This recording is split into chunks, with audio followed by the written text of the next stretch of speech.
the hero of the Russian Federation, has lost his life in the most critical operation organized by Ukrainian intelligence. Dmitry Lysitsky was found dead in his home. With this, Ukrainian intelligence completely changed the course of the war. With this event, which created great tension in the Russian army, great troubles were revealed. This situation, which has upset the soldiers at the front, has complicated everything. In the last days of the Russian-Ukrainian war, the Ukrainian army began to press the Russians one after the other. Many soldiers, both on the front line and behind the front line, are very uncomfortable with the situation in the Ukrainian region. In addition, such behind-the-scenes moves by Ukrainian soldiers have brought the unrest in the army to a whole new level. But this latest operation in particular has made Russian commanders lose sleep. Putin's recent unstable policies have reached a completely different point.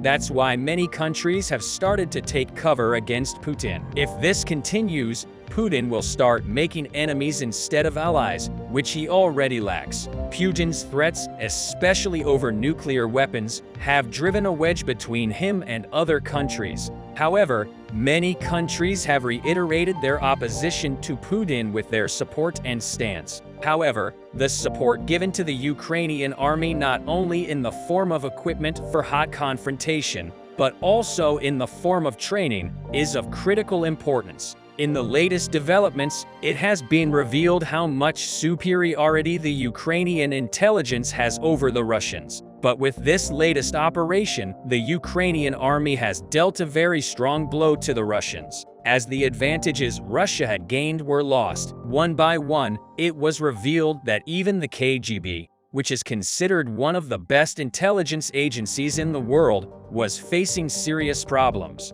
At the heart of these problems was the fact that Putin went through a very troubled period during his term in power because of the autocratic rule he has established over Russia in many areas. Both the operations against Ukraine and the formations within the army have been through Putin's men. Because of this, many of Putin's advantages have started to fall into the water. If this continues, Russia will face a huge defeat, thanks to the superiority of the Ukrainian army. But the aim of these latest Ukrainian operations is to strike a blow that will put the Russians completely on the ropes. Before we go into the details of the operation, you can use the Super Thanks button to support our team that works every day to bring you the most real news. The Russian army has been in deep trouble for some time now. While Ukraine's steps are becoming more and more clear due to these problems, the Ukrainian army has decided to take much more strategic steps against the Russian army. One of Ukraine's targets was Russian Lieutenant Colonel Dmitry Lysitsky, who had played a very important role in the army for a very long time. The Ukrainian army struck a very hard blow because even the KGB could not see this hard step. After that, many names in the Russian army caused a huge conflict within themselves. If it continues like this, it is estimated that the Russian army will soon be in a very big crisis. But the realization of the operation shocked the whole world. Allegedly, Ukrainian intelligence, as a result of their intensive work, located Russian Lieutenant Colonel Dmitry Lysitsky. Then Ukrainian intelligence organized an operation there and neutralized Russian Lieutenant Colonel Dmitry Lysitsky. After that, the mayor of this region confirmed the incident while the Russian Defense Ministry remained silent. It is not known exactly how much longer the Russian army will be cornered due to such a great pressure from Ukraine. Lieutenant Colonel Dmitry Lysitsky, commander of the 2nd Battalion of the 247th Air Assault Regiment, one of the most important figures in the Ukrainian war, received a Hero of the Russian Federation medal from Putin in 2015. This showed once again how bad Russia is, especially in terms of the military, due to Putin's inability to protect even one of his most important lieutenant colonels. Many names in the Russian army have started to make many breakthroughs within themselves. Groups mobilized within the army started to question Putin's authority. According to known data, Russia is said to be the 2nd largest army in the world. But it is thought that such an army's inability to defeat Ukraine is only due to bad governance. The comments of the war analysts on this issue had a great echo all over the world. According to moralists, Russian troops are becoming increasingly restless as the Ukrainian army has taken a number of critical steps. It is possible to say that the Russian army is literally backed into a corner, as Ukrainian soldiers are frequently winning victories on the battlefield. With this cornered situation, it is estimated that there is a very short time left for the Ukrainian army to walk on the road to victory. After all, support has started to come from all over the world for the Ukrainian army to take steps in many areas. Because of this support, opportunities are being created for the Ukrainian army to expel the Russians from the occupied territories in a very short time. This is the reason for the latest war preparations. The training of Ukrainian army soldiers is almost over. A large number of soldiers have been trained with support from many countries to repel the Russians. With this, the Russian army has not a single trump card left. The Russian troops are also suffering from a huge shortage of equipment to repel counterattacks from Ukraine. Then Russia first entered Ukraine. It prepared as if it could occupy it. And 2 weeks after this invasion attempt, thanks to Ukraine's successful line of resistance, the war has been going on for more than a year, not 2 weeks. It is also possible to report that Ukraine has taken the lead in the war, especially in the latest information. Thanks to this, the Russian army has become unable to take the slightest step against Ukraine. If this continues, Ukrainian soldiers will now deal a huge blow to the Russians, and this will pave the way for Putin and many bureaucrats to face even greater difficulties. Ukrainian soldiers now realize that Putin is backed into a corner because of public pressure and the mobilization of the army. Putin is in no position to make the slightest move. After that, it is not known what the Russians will do because the Ukrainian army is now seriously cornered. In recent days, Russia's breakthrough basin has also fallen into a very big problem. As a result of the loss of ammunition in unsuccessful operations, it is known that the Russians are preparing to withdraw. If this withdrawal continues, Russian troops will no longer be able to take even the slightest combat-related step, but the Ukrainian army has turned this to its advantage and has actually started to improve its own modernization thanks to the vehicles and weapons left behind. Ukrainian soldiers are now mobilized to make the move that will break any pressure from the Russian army. As a result of the Ukrainian army's breakthroughs for some time, the Russians are no longer breathing thanks to their breakthroughs, and they can now suffer great damage even in the slightest movement. As a result of these damages, the vehicles it loses will prepare the ground for the Russian army to face great economic difficulties if things continue in this way. The Ukrainian army will now make a very big final blow and expel the Russian army completely from the territories it occupies. According to war analysts, Ukrainian soldiers are now ahead of the war in every sense. With this transition to the front, the Russian army no longer has even the slightest move left. Thanks to this, Ukrainian soldiers will complete their preparations to become a great regional power after the damage they can inflict on the Russian army. And because of these preparations, the many successes that the Ukrainian army is now achieving will change things completely.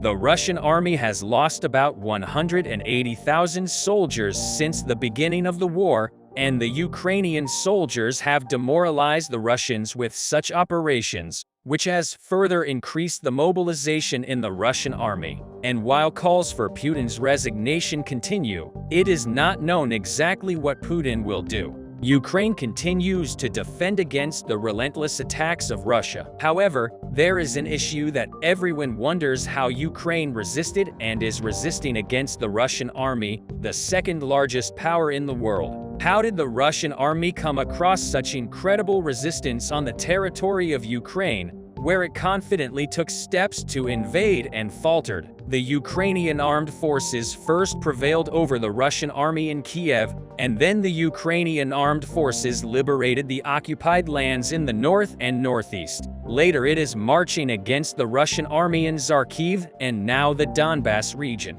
This was actually a possibility that seemed very unlikely as the Russian army was entering Ukrainian territory. the Ukrainian armed forces seemed to be much less in number and much weaker as combat vehicles compared to the Russian army. When we look at February 24th, Ukraine had 246,000 active military personnel in Russia. Considering these data, thought that it could easily exceed 125,600 Ukrainian ground soldiers. But there was something the Russians missed. They were regional defense and offensive forces that fought for their homeland in Ukraine and consisted of a total of more than 900,000 armed soldiers together with the Ukrainian army. A total of over 900,000 fighters are thought to be currently fighting against the Russian army, including the army, including paramilitary groups such as the Azov Battalion.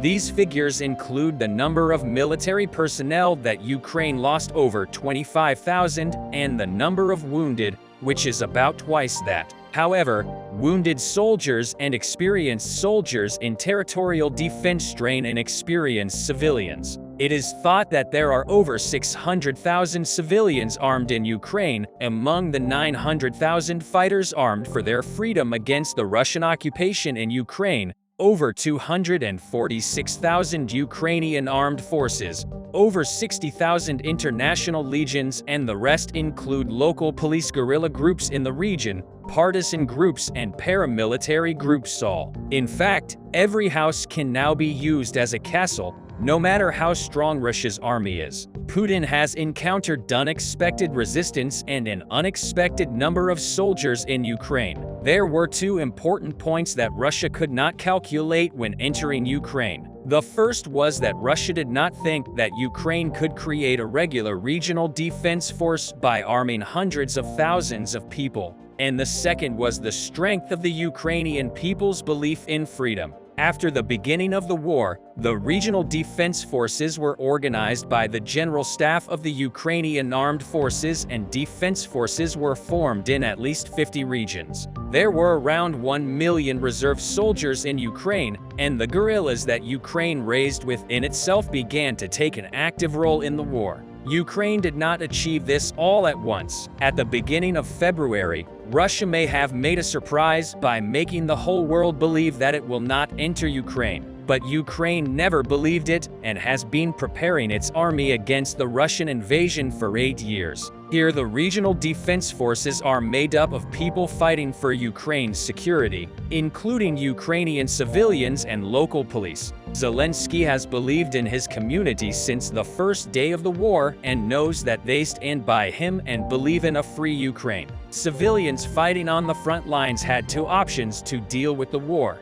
They had to either flee or fight. They chose to fight. With few exceptions, the Ukrainian government has banned men between the ages of 18 and 60 from leaving the country, inviting them to stay and fight or otherwise aid the war effort. Many civilians here were people who had never fought before. However, they preferred to remain civilians and fight at the front. Their greatest fear was that most of them had lived through the Soviet era and their children did not want to be subjugated by Putin's Russia. The new version of the Soviet Union civilians in the area sold their suits and laptops and exchanged them for AK-47 seconds. There was only one reason for this: join the Ukrainian armed forces as a volunteer military unit to fight the Russian army. Hundreds of thousands of people have done this. It is known that the people tried to stop them by throwing Molotov cocktails at the Russian tanks during the siege of Kiev. This is the picture that the resistance gives us in total, a nation that fights all the way and tries to save their country. The report that even Russian-speaking people living in Ukraine whom Putin defends so much are fighting against the Russian army shocked the Kremlin this week. Here was the other point that Putin could not calculate. There were two options for the Ukrainians: either to sit and wait or to take up arms and fight. The patriotic Ukrainian people began to fight to protect their land. Perhaps these people were not an obstacle to airstrikes and artillery missiles. However, the city's sieges, the most critical corner of the war, revealed the abilities of these reserve soldiers and guerrillas. Ukrainian officials announced in early April that they expected a full-scale Ukrainian guerrilla movement to emerge in late spring. They were right. A resistance broke out in Ukraine, and the guerrilla movement stood against the Russian army with all its might. As we mentioned earlier, the breaking point of the war was the emergence of the guerrillas. Ukrainians in the Russian-occupied areas mobilized traditional forms of resistance. Many actions were carried out within this guerrilla movement. Tanks belonging to the Russian army were sabotaged. Assassination of high-ranking officers of the Russian army and propaganda on behalf of the Ukrainian armed forces were carried out in the region. It is, of course, possible that Ukrainian special forces were involved in some of these actions. Data is also likely to be missing, as some actions are probably not reported. Even so, the number of guerrilla actions is impressive and indicative of a growing trend towards partisan activity. Here is some remarkable data. It is also that these partisan activities take place mostly in the Russian-occupied city of Melitopol. This statement can be reached by looking at the data published by the Institute of War Studies in Ukraine. Likewise, in Berdyansk, a large partisan army carried out propaganda via telegram. The partisans chanted slogans and organized the public for forms of resistance. However, this community has not taken action yet. As a result of these activities, the morale of the Russian military, which was the target of nearly 200 fatal stabbings and shootings, deteriorated completely. But the most critical point here will be this: if these partisan activities turn into a guerrilla movement, as in the liberated areas of Ukraine, and if they act simultaneously with the Ukrainian armed forces, much more trouble may befall the Russian army, because the Ukrainian armed forces, which can easily beat the Russian columns with heavy weapons from the west, have some difficulties in their attacks on the inner parts of the cities. Ukrainians expect their counterattack to be successful. They believe their troops are better than their Russian counterparts, and their Western-made weapons will be better than most of the aging Russian equipment. If the guerrillas could hit the Russian lines from behind while the army attacked from the front, the effect could be equivalent to encircling the Russian armed forces.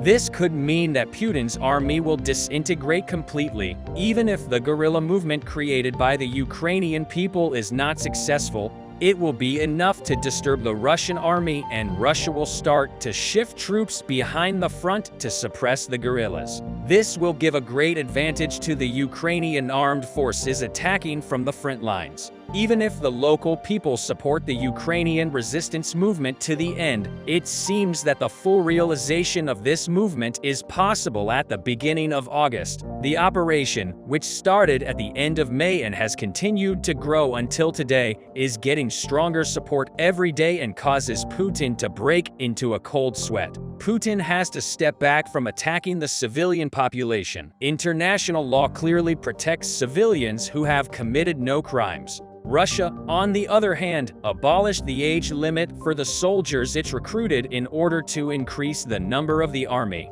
That is decreasing day by day in Ukraine. President Vladimir Putin signed a law allowing people over the age of 40 to join the armed forces. The main aim was to reach the number of soldiers who would be experienced and able to overcome the deficiencies in the region. However, in an intelligence report published recently, it is stated that Russia could not find the soldiers it was looking for, at a point where even the soldiers in Ukraine are tired of fighting in the Ukrainian war is not believed. It does not seem very possible for Putin to find new soldiers for himself. It is claimed that the salary to be given to the new soldiers who will join the army to fight in Ukraine is very high. But even this does not convince the people. In addition, the current soldiers in the Russian army received 3 times less salary than the newly recruited ones. And they say that they are very unhappy with this situation and do not want to fight. There are new developments in the Luhansk region and a series of counterattacks both by the Ukrainians and Russians in the Donetsk region.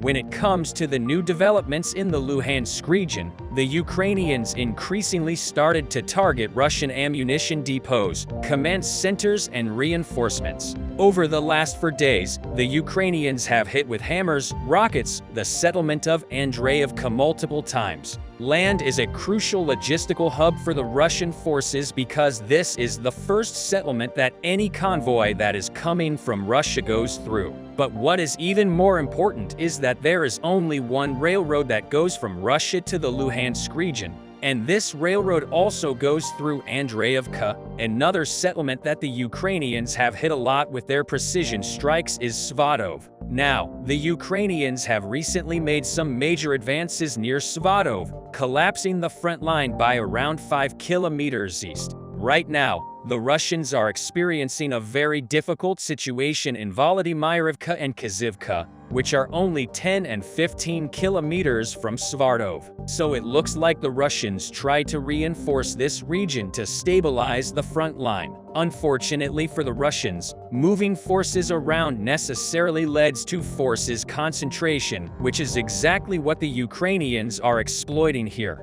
The Ukrainians are destroying ammunition and manpower concentrations in the logistical hubs of the Luhansk region in order to minimize the number of shells and troops that will come to the front line. A somewhat similar situation is happening around Bakhmut. Here the Ukrainians have been conducting a lot of precision strikes as well. As you remember, the Russians in Bakhmut have suffered severe losses and were in need of reinforcement. Most of the reinforcements are coming from the Luhansk area. This is where a lot of Russian troops rest and recuperate, and this is where there are a lot of Wagner Group bases. Over the last 4 days, the Ukrainians have hit Kadivka, Ermina, Shashanova-Selivka and Alkovsk multiple times in Kadivka and Ermina. The Ukrainians managed to destroy several ammunition depots in Shasta. The Ukrainians eliminated 16 Russian service members and destroyed 12 pieces of equipment. In other areas, the Ukrainians targeted the command centers and concentrations of forces. When it comes to the Bakhmut city itself, today's report suggests that the Russians once again assaulted Sined factory, and this time they managed to establish control over this industrial area. The Ukrainians also conducted offensive actions, but this happened to the south of Bakhmut. According to the Institute for the Study of War, Russian forces reportedly lost certain positions south of Bakhmut. A Russian military correspondent reportedly embedded in a unit fighting south of Bakhmut admitted that Ukrainian forces managed to dislodge Russian troops from unspecified positions they fought for all autumn. But the biggest news today is that President Zelensky visited Bakhmut. He awarded some soldiers with medals and gave some gifts to others. During the interview, you can clearly hear gunfire and explosions from artillery shells. So seen this before. Similarly, after the visit became known to the public, the head of the Wagner Group, private military company, decided to make a video from the front as well. He showed how he orders to shoot Bakhmut from artillery as a way of inviting Zelensky to come and talk. In the meantime, there was an explosion in another key Russian logistical town. This time a vehicle exploded near Tinhara. Some sources said that this was a rocket attack. However, it looks more like sabotage. Lastly, there was a massive explosion on the territory of the Russian Federation. One of the main Russian gas pipeline exploded after the explosion. A strong fire started and the heat from the fire was felt even in the neighboring village. Russian officials did not report the cause of the explosion. As you can see, this was a very important pipeline, with the Nord Stream and Ukrainian pipelines being inoperable. Russia relied on the pipeline that goes through Belarus and also on the one that goes to Turkey. But with the explosions in the Chuanchi district, only the Belarusian one remains in full use.